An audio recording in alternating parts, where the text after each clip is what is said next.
ডায়েটে যে রোজ স্যালাড থাকে। এবার জলটা ফুটিয়ে নিলাম, আমি ইন্ডাকশনটা বন্ধ করে দিয়েছি।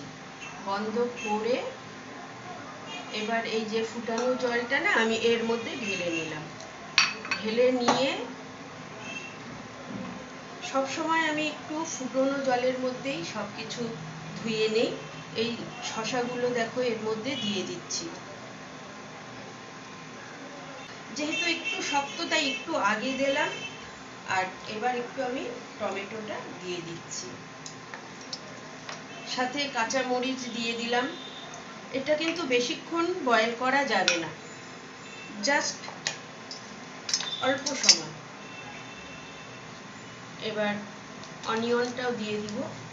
অনিয়নটা যদি গরম জলে দেই তাহলে না, গরম জলে যদি দেওয়া যায় এটা বেশ সুন্দর একটা গন্ধটা, মানে এটার যে একটা বাজে গন্ধ খাওয়ার পর সেটা চলে। সময় রাখলেই কিন্তু হয়ে যাবে, আর বেশি সময় রাখবো না, তাহলে একটু সেদ্ধ হয়ে যাবে। এবার আমি কেটে নিব লেবু।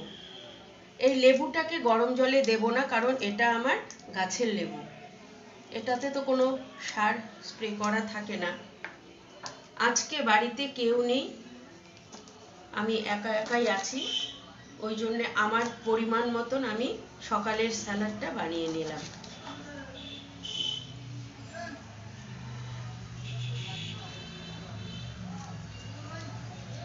আর এই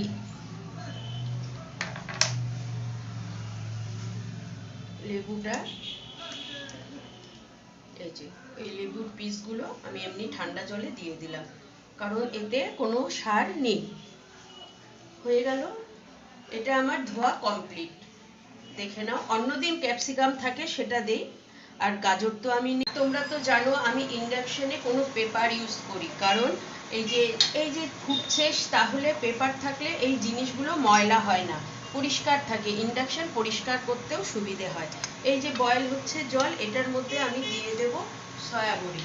আজকে আমার ডায়েটে এটা থাকবে, আমি ডায়েটে রেখেছি।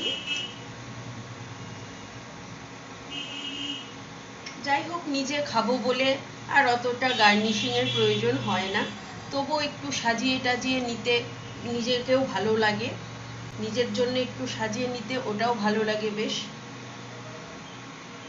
লেবু দিয়ে দিলাম, এগুলো আমার সব গাছের লেবু। আর অনিয়নটাও দিয়ে দিচ্ছি।